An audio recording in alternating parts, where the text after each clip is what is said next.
Dear students, इस online class में आप लोगों का वेलकम है। ये आप लोगों का क्लास 10th है, अंग्रेज़ी का क्लास। हम लोगों ने मतलब करीब करीब अपने कोर्स को जो था टेक्स्ट बुक का हिस्सा उसको कंप्लीट कर लिया है। जैसे पढ़ा है कि जैसे हम लोगों ने पढ़ा है कि अपने टेक्स्ट बुक को इस तरह से कंप्लीट कर लिया है कि प्रोज के सेक्शन में 4 लेसन हम लोगों में वैसे 6 किताब में दिया है, लेकिन जिसमें से 4 पढ़ना है, 2 को कोविड-19 की वजह से बाहर कर दिया गया है। टार्च बियरर्स और अवर इंडियन म्यूज़िक को 5वां और 6वां लेसन, तो 3 हम लोगों ने गंगा का पढ़ लिया, एक साक्रेटिस का बचा हुआ है। सप्लीमेंट्री में 3 लेसन है, जिसमें से 2 लेसन हम लोगों ने कंप्लीट कर लिया है, और the inventor who kept his promise और the judgement seat of Vikramaditya.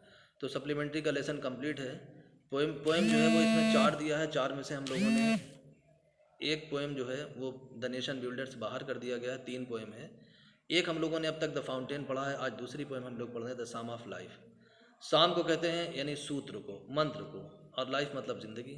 तो जीवन का फार्मूला, जीवन का एक सूत्र है जिसको हम लोग यानी आज पढ़ेंगे। H.W. लॉन्गफेलो की लिखी हुई पोएम है, अच्छी पोएम है। जैसे देखो कि हर वक्त जो अपने अपने टाइम के जो फिलासफर रहे हैं, जो दार्शनिक रहे हैं, जो विचारक रहे हैं, उन्होंने लाइफ के ऊपर बहुत गौर किया, सोचा समझा। किसी ने कहा लाइफ इज़ अ ड्रीम, किसी लाइफ ज़िंदगी एक सपना है। किसी ने कहा लाइफ इज़ एन इल्यूजन, ज़िंदगी एक भ्रम है। किसी ने कहा लाइफ इज़ नथिंग, लाइफ कुछ भी नहीं है। मगर पोइट H.W. लॉन्गफेलो उसके अपोजिट में सोचते हैं। उन्होंने कहा नहीं, न लाइफ ड्रीम है, न लाइफ इल्यूजन है, न लाइफ नथिंग है, लाइफ इज़ रियल।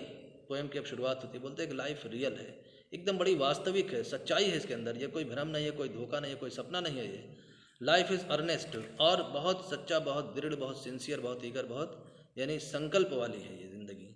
और बताया कि ये जो ज़िंदगी है कि the grave is not its goal. जो आदमी समझता है कि एक दिन मरकर मिट्टी में तो मिल ही जाना है, तो बताया कि बस ज़िंदगी का यही लक्ष्य नहीं है। जब ज़िंदगी बहुत रियल है, अर्नेस्ट है, तो ग्रेव ही इसका गोल नहीं है। गोल का मतलब मकसद, मंजिल, लक्ष्य। ज़िंदगी का मंजिल सिर्फ ये नहीं है कि बस हाँ हम लोगों को मर कर कब्र में चले जाना, वो तो जाना ही जाना है, लेकिन कहा ज़िंदगी के सिर्फ ये मकसद नहीं है दुनिया में आने का। Dust thou art to dust returnest. एक कोटेशन उन्होंने H.W. लॉन्गफेलो ने कहा कि लोग ये कहते हैं कि तुम मिट्टी के बने हुए हो और मिट्टी में मिल जाओगे, मिट्टी में वापस चले जाओगे। आर्ट मतलब बना होना, डस्ट दो कि तुम मिट्टी के हो और मिट्टी में चले जाओगे। कहा ये जो बात कही जाती है सही कही जाता है, कहा जाता है, लेकिन is not spoken of the soul. लेकिन ये बात आत्मा के लिए नहीं कही गई है, ये बात शरीर के लिए कही गई। शरीर तो मिट्टी में मिल जाएगी, मिट्टी की बनी। आत्मा का किस चीज़ की बनी और कहाँ जाएगी?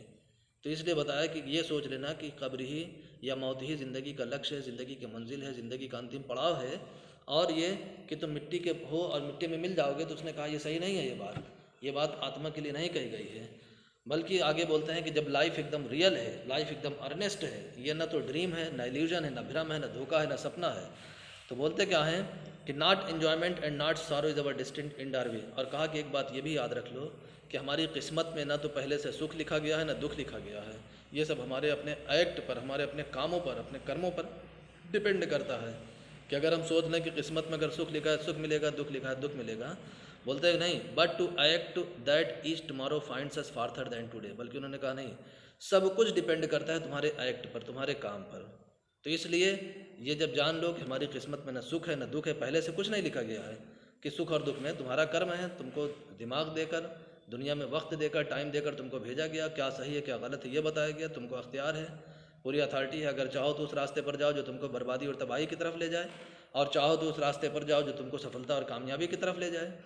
तो बोलता क्या है कि but to act that is tomorrow, बल्कि तुम्हें काम फिर इस तरह से करना है कि हर जो आने वाला वक्त है, हर जो आने वाला टाइम है, ईज टुमारो, जो हर आने वाला टुमारो है, इस तरह से तुम काम करो कि तुम अपने आप को आज की तुलना में, आज जहाँ पर खड़े नहीं, अपने आज को इस तरह से इस्तेमाल करो। जो तुम्हारा टुडे है, जिसमें आज तुम जी रहे हो, अपने इस आज को तुम इस तरह बिताओ कि जब तुम कल में पहुँचो यानी टुमारो में पहुँचो, तो अपने आप को जब टुडे से कंपेरिजन करोगे तो अपने आप को बहुत आगे पाओ।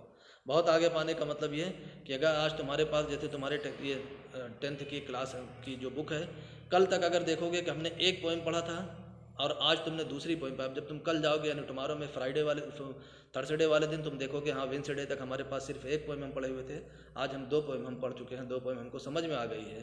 तो इसलिए जब तुलना करोगे तो अपने आप को कहाँ पाओगे? आज के मुकाबले में आने वाले कल में अपने आप को आगे पाओ। मतलब एक एक मिनट अपना यूज़ करो, एक एक मिनट अपना जो अच्छे से इस्तेमाल करो, बर्बाद मत होने दो। और बोलते हैं कि in the world's broad field of battle, बोलते हैं कि ये जो दुनिया है, इसकी कंपेरिजन करता है कि दुनिया युद्ध के एक बहुत बड़े मैदान की तरह है। ये दुनिया एक युद्ध का मैदान है। जिस तरह से हमेशा युद्ध नहीं चलता, इसलिए युद्ध का मैदान हमेशा आबाद नहीं रहता है, वैसे दुनिया हमेशा आबाद नहीं रहेगी। ये दुनिया एक युद्ध के बड़े मैदान की तरह है। और इन द बीबियक ऑफ लाइफ, और ये जो ज़िंदगी है ये एक क्षणिक पड़ाव है। बीबियक का मतलब होता है जो अस्थायी ठिकाना, एक अस्थायी ठिकाना। जिस तरह से जब युद्ध शुरू होता है तो जो सैनिक हैं वो अपनी छावनी से, अपने घर से या जहाँ उनको रहने के लिए क्वार्टर मिला वहाँ से निकल के आते हैं और टेम्परेरी तौर पर अपना पड़ाव डालते हैं, टेंट डालते हैं, उसी में रहते हैं जब तक युद्ध चलता रहता है। जब युद्ध ख़त्म तो सब अपना अपना वापस, वो सब जो टेंट है, जो पड़ाव है, सब उखड़ गया। तो ये बताया कि ज़िंदगी एक क्षणिक पड़ाव की तरह है जो हमेशा नहीं रहेगी, यहाँ से छोड़कर चली जाएगी। और ये दुनिया एक युद्ध के मैदान की तरह जो हमेशा बसी नहीं रहेगी, ख़त्म हो जाएगी। तो इसलिए बोलते हैं कि इसमें बी नॉट लाइक डम्ब, इस दुनिया में जो क्षणिक है इसमें ऐसे गूंगे बहरों की तरह न रहो। डम्ब का मतलब होता है गूंगा, गूंगे की तरफ न रहो। ड्राइव एंड कैटल, भागे हुए जानवर की तरह मत रहो कि हाँ जैसे जानवरों को खदेड़ा जाता है लेकर कैसे भागती हुई ज़िंदगी हो। बल्कि बोलते हैं be a hero in the strife, बल्कि ज़िंदगी एक संघर्ष है। और ज़िंदगी की स्ट्राइक का मतलब संघर्ष, स्ट्रगल। इस स्ट्रगल में एक नायक की तरह जियो, एक हीरो की तरह जियो। हीरो की तरह जीने का मतलब ये नहीं कि खूब अच्छा अच्छा कपड़ा पहन लो, खूब अच्छा अच्छा हेयर स्टाइल कटा लो तो कह दो कि हाँ जैसे लॉन्गफेलो ने कहा हम हीरो की तरह जी रहे हैं। हीरो की तरह जीने का मतलब ये है कि किसी भी परेशानी से, किसी भी मुश्किल वक्त से भागो नहीं, बल्कि भागना सब पीछे छूट जाए और तुम सफलता लेकर रहो।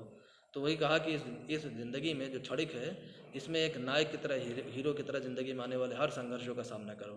Late us then be up and doing, कहा जब हम लोगों ने अब ज़िंदगी को अच्छे से समझ लिया है तो फिर कहते क्या है कि उठो, खड़े हो और शुरू करो आज से काम करना। With a heart for any fate, किस तरह से कि अपने दिल में ठान लो कि कुछ भी हमारी किस्मत में लिखा होगा, लेकिन बस हमको अपनी ज़िंदगी का जो संघर्ष है, कुछ भी हमारा भाग होगा, हमको उसको जम कर उसका मुकाबला करना है, डट कर मुकाबला करना है। और ज़िंदगी में हमको हर दिन अच्छे से जो है हमको जीना है, और अच्छे से जीने की वजह से हमारा जो आने वाला कल है, आज के मुकाबले में हम अपना आज का दिन बेकार नहीं जाने देंगे। जब कल जाएंगे तो हम अपने आप को आज की तुलना में बहुत आगे पाएंगे।